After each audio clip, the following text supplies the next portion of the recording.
a saying, age is a state of mind. And while that may be true and good in some cases, age can work against you in a divorce, especially when the two parties who are seeking to dissolve the marriage have a big age gap between them. Studies have shown 3% of people are likely to divorce if they are about the same age. Now, that percentage increases to 18% when the couple has a 5-year age difference. Up to 39% are likely to call it quits when there's a 10-year age difference. And get this, 95% of couples will divorce if there's a 20-year age difference. How can a variation in age impact the financial portion of a divorce and how it gets settled? Well, joining us to explain is our contributor, Donna LaScala. Donna is the president of Comprehensive Divorce Solutions. And among her many titles, Donna is a certified divorce financial analyst, a registered financial consultant, a financial neutral, board member of the Association of Divorce Financial Planners, and president of the Long Island chapter of the Financial Planning Association. Donna, welcome. And thank you for having me. It's great to be with you today. Always great to have you. And I want to talk about divorces that center on two parties that have a large age discrepancy between them.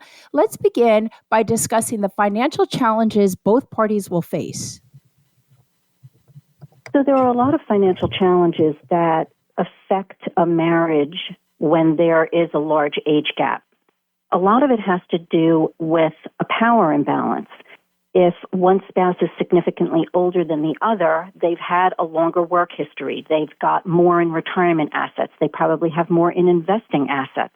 They know more about money. They've been more experienced. And then the spouse that is younger is already feeling like they're behind the 8 ball, possibly. Now when you get to talk about divorce, it becomes even more magnified because that power imbalance can work against the younger spouse in the divorce negotiations. They also don't have as much to negotiate with, so that causes some issues as well. There's lots of reasons why these marriages don't work out, and you and I have talked about this as far as what the statistics show, and they are absolutely true. If there's a significant age difference between a couple that is getting a divorce, how can it impact things such as a pension, retirement, and a 401k, especially when it comes to equitable distribution? So it's a very good question because there's lots of nuances that go on here when you're talking about equitable distribution of retirement assets in particular. So let's think about a 401k or a pension. You've had a significant amount of time to build that up because you've got a lot of work history. So the person who is the older spouse has more at risk. And that spouse is more likely to be closer to retirement age. So that poses several challenges when you're talking about equitable distribution. So if the retirement accounts are going to be equitably divided, the spouse that's closer to retirement age automatically is at a disadvantage because they have fewer years in order to catch up to make up for the loss of that asset and the future income that was going to be associated with it. If one spouse is closer to retirement and thinking about Social Security, that poses a lot of issues in the divorce negotiations when you're talking about spousal support. When you're talking about a pension, again, it's that loss of potential income. And it works very differently than Social Security because with a pension, the income is actually divided. With Social Security, it's in addition to the person's benefit. So when you're talking about a pension, someone that's close to retirement age does not want to give up their full income because if it's determined that the spousal portion is a significant amount, if it's been a long-term marriage, that is going to put them at a great disadvantage because if they were thinking they were going to get $4,000 a month in income and now they're only going to be getting $2,000 a month in income, that really changes their entire retirement income plan. Now, I know you're not an attorney, but you are, and I know we said it in the open, a certified divorce financial analyst, a registered financial consultant, and a financial neutral. So having said that, if the couple did not sign a prenup, can the party who is worth more than the other person still financially protect themselves during a divorce? So that's another very interesting question, and it's very important to know all the facts about your particular situation when you're looking at these things. So in addition to all of those things, I am also a trained mediator. So I do know a lot more than the average bear about how these things occur. So when you talk about a prenup, if you don't have one and then you're getting into a divorce situation, you have to look at the guidelines on how assets are actually divided. So the process of equitable distribution begins with the following question. What's the date of the marriage? The next question is, what's the date of separation? That marks a beginning and an end period. So let's just say we have one person who's 60 years old and we have the other spouse who's 45. It's highly likely that there has been a significant amount of time for the older spouse that they were working prior to the date of marriage, and that is very key because that money that was accumulated prior to the marriage date is separate property.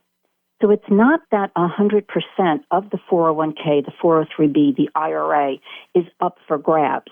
Not at all. You have to look at anything that was brought into the marriage. And that's the same for people who are young, old, in the middle. But when there's a significant age gap, it's a very important question to ask and to understand, because anything that was brought into the marriage that was earned or accumulated before that date of marriage is separate property. So if you didn't have a prenup, and you answered the question correctly, what's the date of marriage, what was earned in this account prior to the marriage, that's how you can protect yourself from not having to give away 100% of your assets in equitable distribution. So it's very, very key. But the more important thing is if it was kept separate, because anything that was commingled becomes marital property. And that doesn't necessarily have anything to do with a 401k, but it has a lot to do with investment accounts, brokerage accounts, stocks, bonds, mutual funds, CDs, bank accounts. Anything that was commingled became marital property. So if you don't have a prenup, you need to know, A, what you brought into the marriage, and you need to know, B, if it was kept separate, because that will save you. There's also a thing called a post-nup. And if people are even thinking that there's a possibility that somewhere down the road this marriage might not work, and if you look at the statistics, it's a pretty good chance, go to an attorney and get a post-nup. It can be done. Donna, always great information. Thank you so much for joining us. For people who want to continue the conversation and learn more, how do they get in touch with you? 516-234-7522. Donna LaScala, President of Comprehensive Divorce Solutions. Thank you so much for joining us. Don't go anywhere. We will be right back after this commercial break, so please stick around.